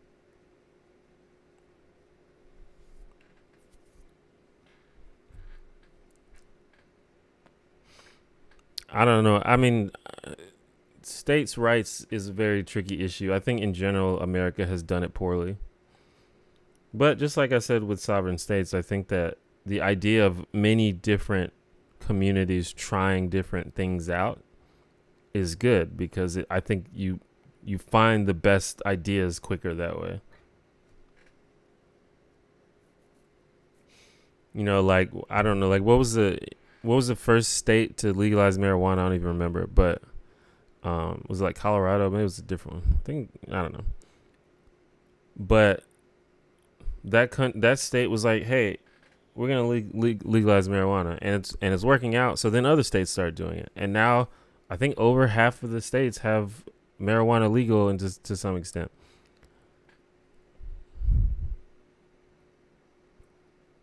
But if, for example, there were no states and it was just America, well, we've federally made marijuana illegal, and so it would just stay illegal, and it would have still been illegal.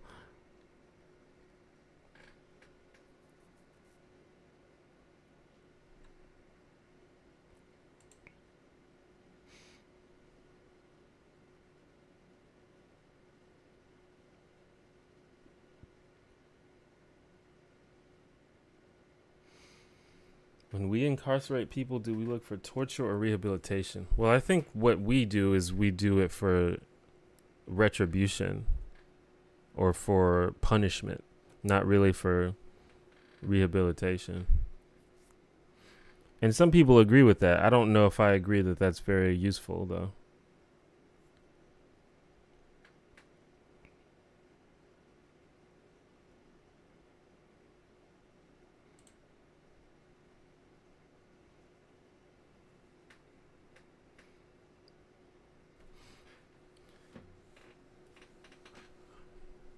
I don't know if revenge is inherently immoral, but it is definitely not productive. It's definitely unproductive. I mean, maybe it is, but I'd have to think about it.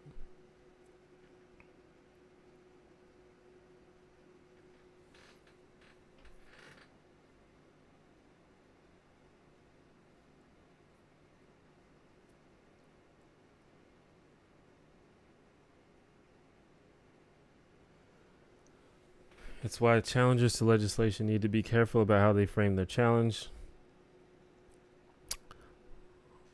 Yep. Which is why the baker who refused to make the cake for the gay wedding, it's the primary reason that they won is because the people who brought the case just did it in a poor way.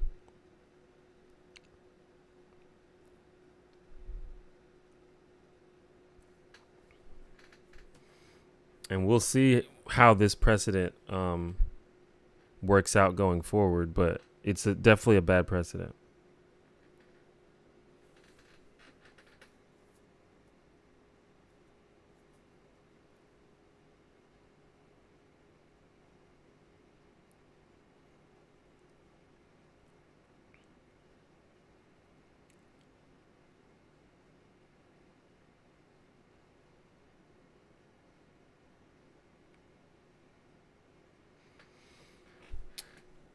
I don't know for sure, but I'm pretty sure that the data suggests that punishment is not very effective as a deterrent, at least in terms of imprisonment. But again, these are very complicated things, and I definitely don't have the answers to all these things. Like, as of right now, I'm okay with putting people in prison if they commit heinous crimes. But perhaps there's something we can do that's better.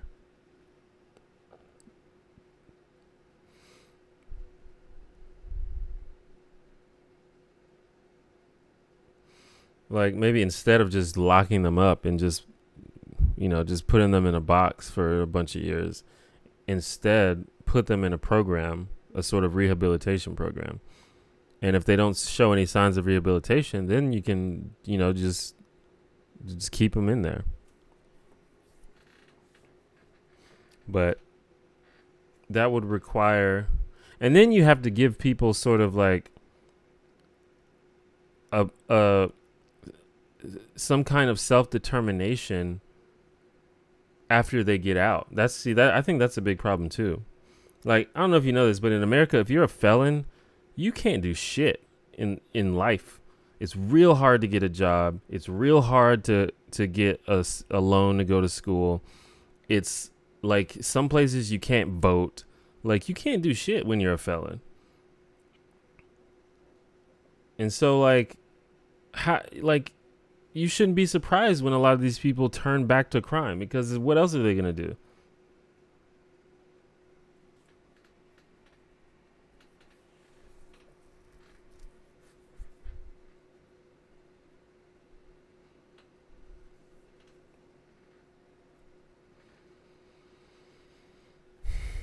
The U.S. as a whole has way too much of a revenge punishment fetish.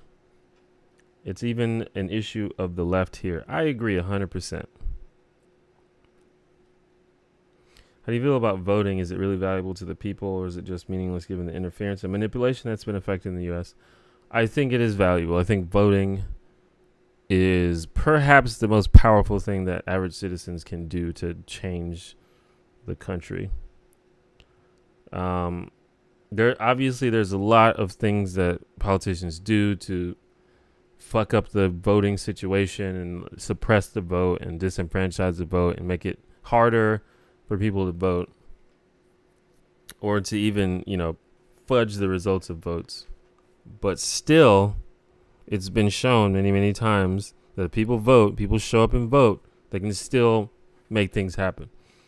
And in fact, I think the best way to change a lot of those things that people are doing is to vote for people that are not going to support things like that.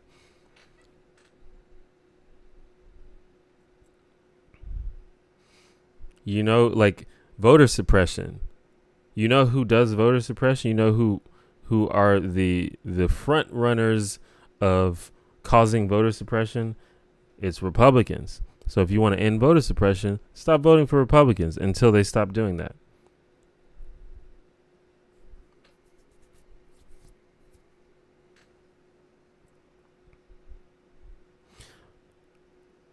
Compulsory voting, I would be okay with if it was easy to vote. So you would have to make it very easy to vote. Otherwise, it's just a nuisance. It's just an inconvenience.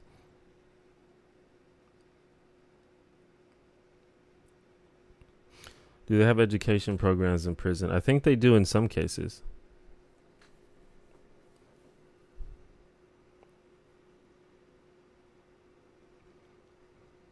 Have you ever thought about going on stream with some of the Twitch lefties? Who are the Twitch lefties? But I'm happy to stream with like-minded people and have discussions about things.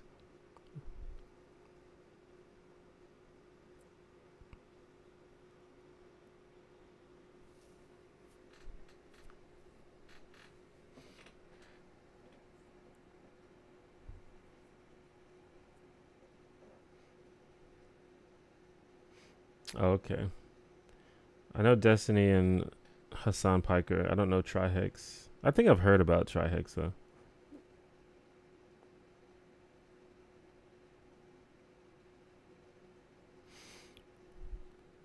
I guess it depends on what you consider a lefty. Some people, when they say lefty, they just mean anybody that's like a progressive liberal, or anybody that's like left of center. But some people, when they say lefty, they mean people that are just like pushing for strong reforms, if not abolishment of capitalism.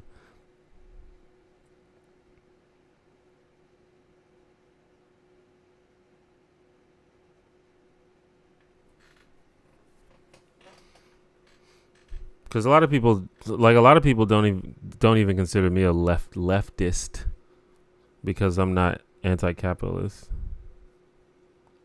But I mean, clearly I have progressive social values and push for economic reform, so I don't know.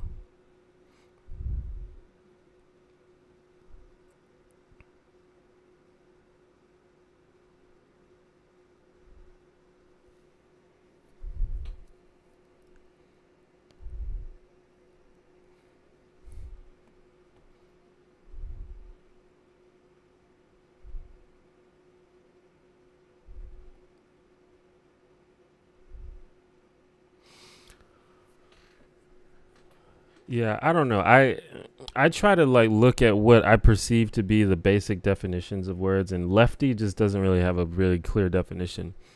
But progressive, that seems to fit me. Liberal, that seems to fit me.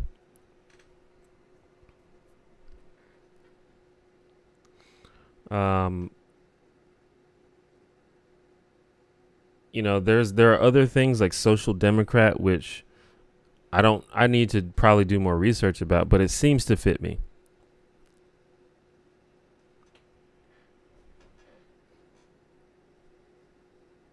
But at the end of the day, I would prefer you just ask my views on the actual positions instead of trying to find the right label. That would be a lot better.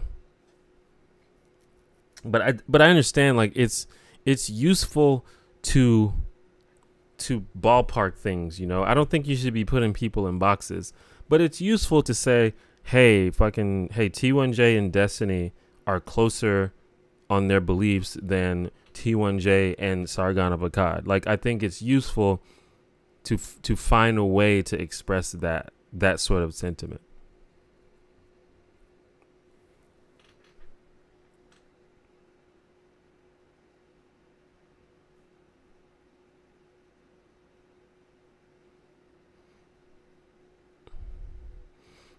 What are the reforms you want to see? When? How do they jive with capitalism? What aspects of capitalism do you appreciate, dislike?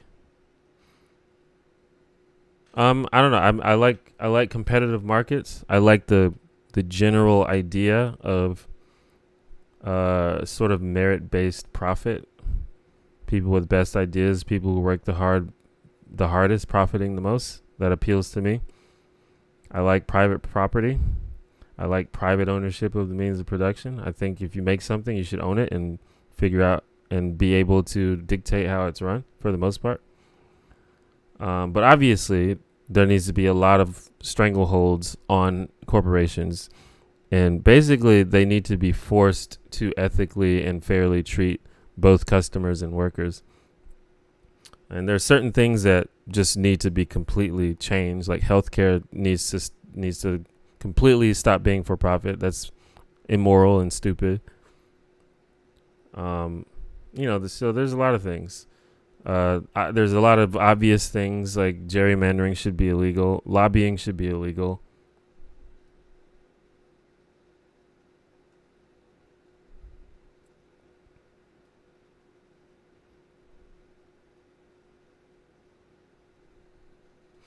What do you think? What are your view on Sargon getting banned from Patreon? To me, it seems. I've said this before. I don't even understand how Sargon was able to have a Patreon because Sargon uses his platform to harass and bully people and just basically generally be an asshole. And that seems like it would be against Patreon's terms of service. But so I don't think he should have had a Patreon to begin with. As far as I know, he got banned for literally saying the N-word to people. And to me, that seems very clear cut. So it seems reasonable to me that they would ban him for that. I think whatever economic reforms you try to put in place, the nature of the system will make capitalist societies trend towards social injustice. Do you disagree? Well, obviously I disagree. But I mean, you can't really argue with that because that's... I don't know what the name of that kind of argument it is, but it's like, no matter what you do, it doesn't work. Like that's not really an argument. That's just like, I don't know. I guess it's an argument from incredulity. It's like there is absolutely no things possible, even things that you haven't said yet that I can't conceive of. You cannot say anything that will make me think differently. How can I possibly argue against that?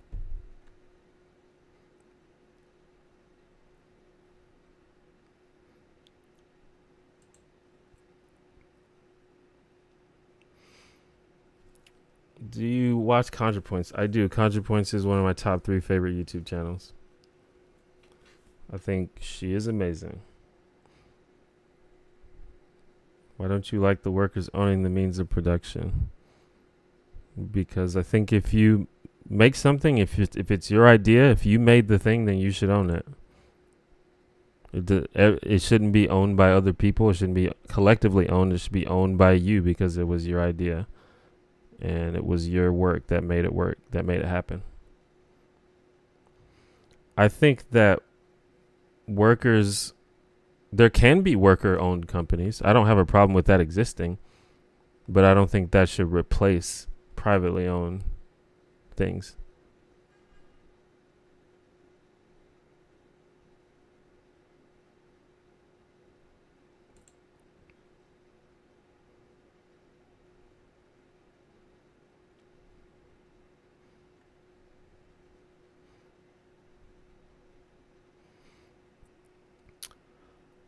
What my top 3 YouTube channels are Vlogbrothers, ContraPoints, and Captain Disillusion.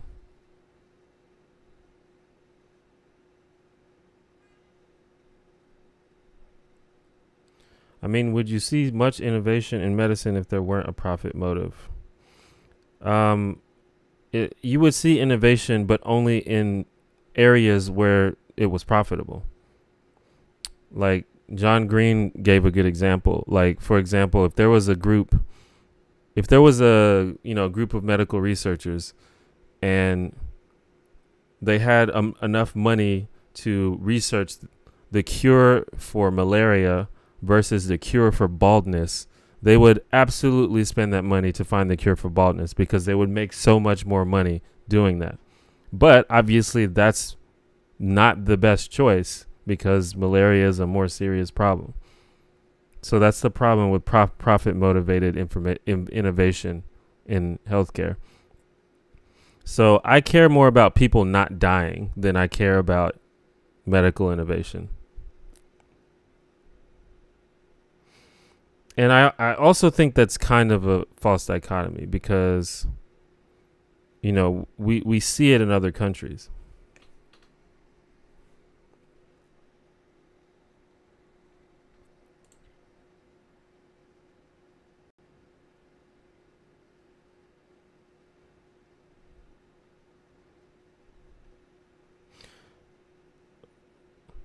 I think capitalism, I guess that's incentivizes people to come up with ways to undermine attempts to limit the negative aspects of capitalism. I don't see how it incentivizes that if you change the rules. It only incentivizes that if the rules work in favor of doing that. If it becomes a hassle to do that, then it doesn't seem like it incentivizes it.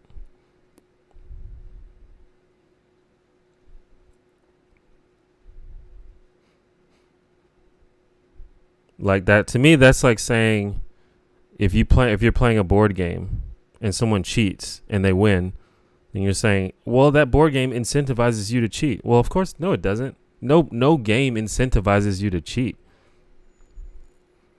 Everything you cheat at, you'll probably do better than people playing by the rules. So if you're saying that if something results in more profit, that means it incentivizes that to me, that makes no sense. Because every time you cheat at anything, including things that aren't capitalism, you're likely to profit more. Because that's the point of cheating.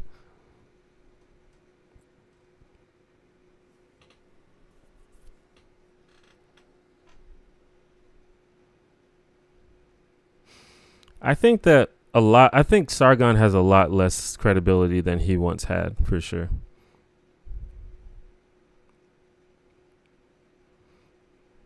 Systemic racism and social discrimination, does it exist?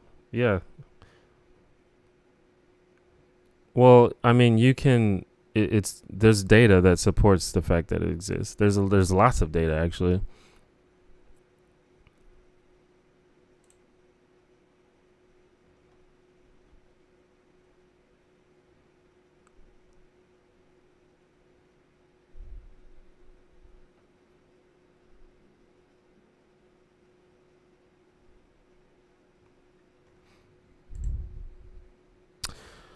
But we are approaching the 2-hour mark. So these streams are usually 2 hours long. So I will be leaving in about 5 minutes. So I can respond to a few more questions, but we are winding down. I definitely appreciate everybody for coming to the stream as always.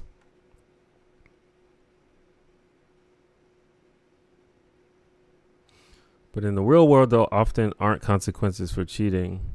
Yeah, that's why you change the rules. That's why you reform the system so that there are consequences. And not only consequences, but you limit the amount of profit people can make for cheating.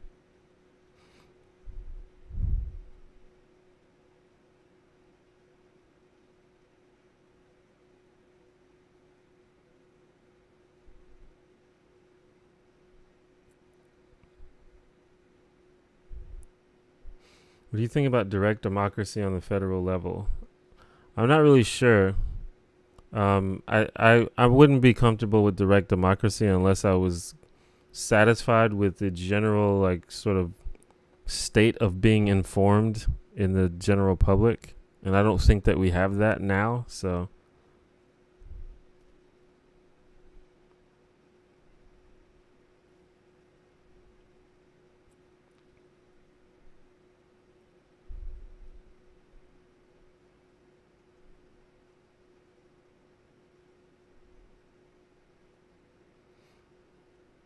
Do you favor the idea of meritocracy?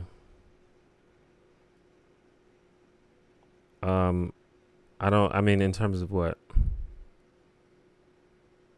Meritocracy as in terms of how the world practically works right now, obviously isn't a thing. If it is a thing, it's only a thing to a very small extent. If it was a thing, that would be beneficial, though. I mean, that would be my ideal, but it just doesn't exist right now.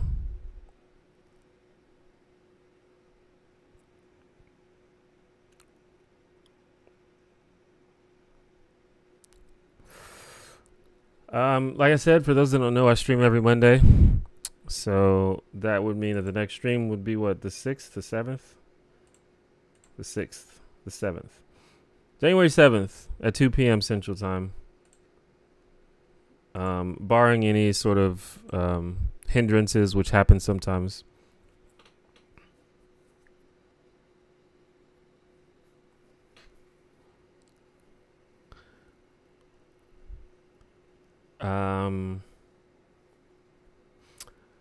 Definitely thank you for all of the people that super chatted and gave a donation. It was a above average day for that, so that's cool.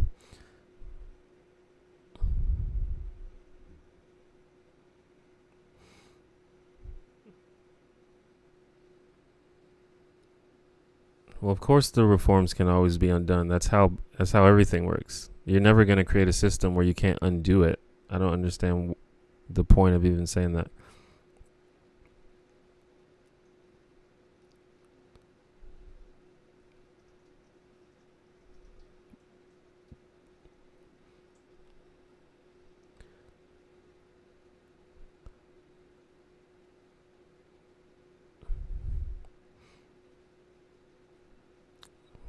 Have you ever tried ordering your values in a personal hierarchy?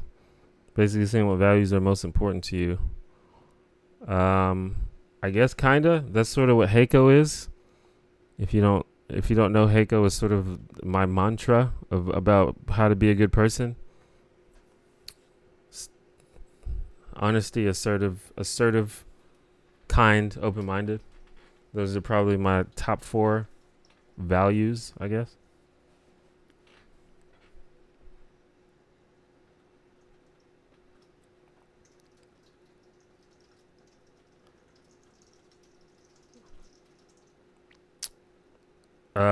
Be sure to check the description for just ways to follow me and keep up with me and support me and things like that. And I hope you guys have a good New Year's Eve.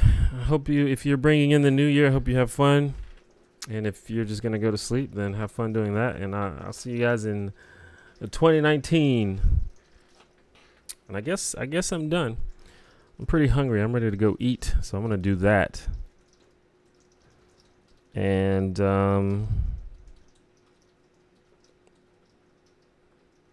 I suppose that is it. Bye.